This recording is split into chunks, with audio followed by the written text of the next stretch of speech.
Hi, my name is Oman Khan and you are watching The Dark Loop.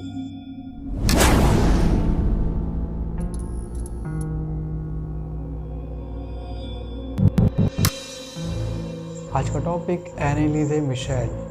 ये Michel कौन थी और क्या थी इसकी स्टोरी, चलिए इसके बारे में अच्छे से बात करते हैं।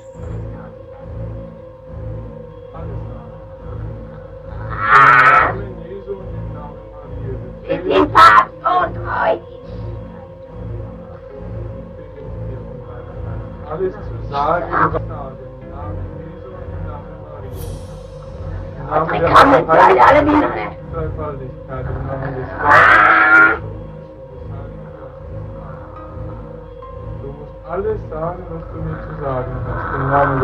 मिशेल की पैदाइश 1952 जर्मन में हुई। वो एक कैथलिक फैमिली से बिलोंग करती थी और उसके फैमिली वाले रिलीजियस को लेके काफ़ी ज़्यादा सीरियस थे। उसके ऊपर काफ़ी ज़्यादा प्रेशर भी था इस चीज़ को लेके। उसके फैमिली वाले रिलीजियस को लेके काफ़ी ज़्यादा सख्त थे, उसके ऊपर प्रेशर बनाया करते थे। उसे लेकर काफ़ी बार मेंटली डिस्टर्ब भी हो चुकी थी। उसे घर से ज़्यादा स्कूल में रहना पसंद था और वो अपने दोस्तों के साथ ज़्यादा टाइम्स गुजारा करती थी।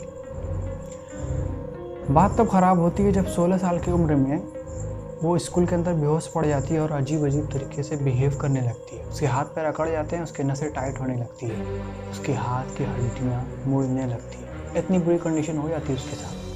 उसे कुछ नहीं समझ में आता उसके साथ क्या हो रहा है और क्या नहीं। वो घर आती है और रात गुजारती है। दूसरे दिन सुबह उठती है और उसकी तबीयत भारी लगती है। वो फैमिली वालों से बोलती है मैं स्कूल नहीं जाऊँगी। 2 दिन रेस्ट करने के बाद स्कूल जाती है, सब कुछ नॉर्मल होता है उसकी ज़िंदगी में।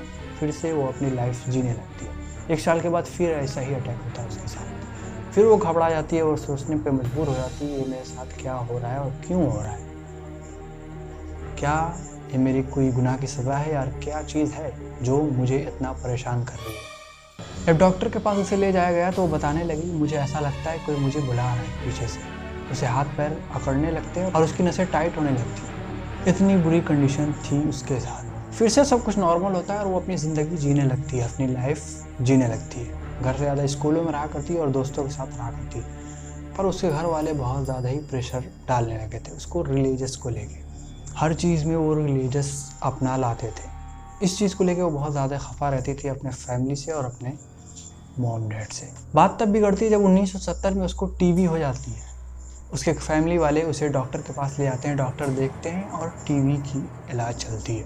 एक दिन जब वो चेकअप के लिए जाती है, जब डॉक्टर उसकी पूरी बॉडी का चेकअप करते हैं, तब उन्हें लगता है कि इसकी कंडीशन बहुत ज़्यादा ही ख़राब है। उसके ऑर्गन्स काम करना बंद कर चुके थे, उसकी हड्डियाँ सिकुड़ने और मुड़ने लगी थी, अजीब तरीके से वो बिहेव करने लगी थी, रातों में अकेले टहलने लगी थी, अजीब तरीके से चलने लगी थी और खुद का ही यूरिन वो फ्लोर से उठा के पी जाया करती थी। इतनी बुरी कंडीशन थी उसकी।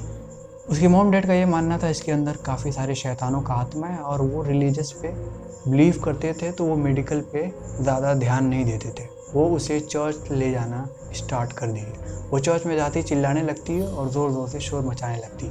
उसकी हाथ कांपने लगते, उसके पैर मुड़ने लगते। इतना बुरा होने लगता उसके साथ। जैसे ही चर्च और धार्मिक चीज़ें उसके सामने आती, वो ज़ोर ज़ोर से चिल्लाने लगती।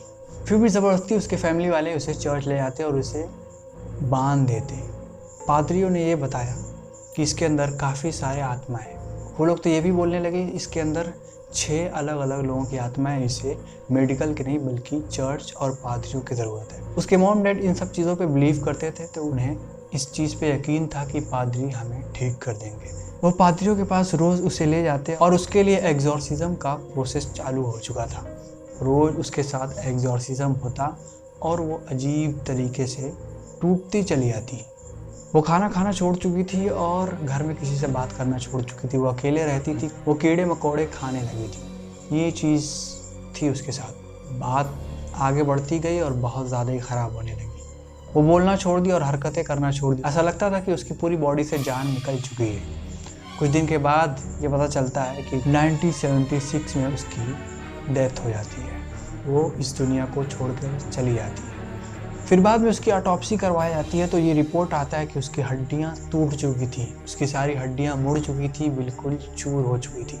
इसलिए वो हरकतें करना बंद कर दी थी, उसकी नसें एक दूसरे में लिपट चुकी थी। ये चीज़ थी उसके साथ। उन डॉक्टरों ने ये बताया कि उसे मेडिकल की ज़रूरत थी, उसकी फैमिली वाले मेडिकल नहीं दे रहे थे। ये पादरी उन्हें बेवकूफ़ बनाते गए और उसके बच्चे की जान ले ली। उस डॉक्टर ने उन लोगों पे केस कर दिया और वो लोग जेल भी गए इस चीज़ को लेकर।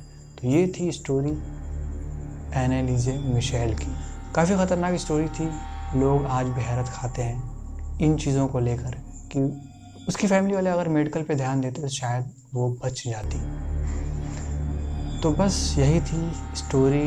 आई होप आपको पसंद आई होगी। तो मिलते हैं नेक्स्ट वीडियो में किसी नेक्स्ट टॉपिक के साथ। तब तक के लिए आप अपनी लाइफ एंजॉय करिए। मैं मिलता हूँ किसी नेक्स्ट वीडियो में।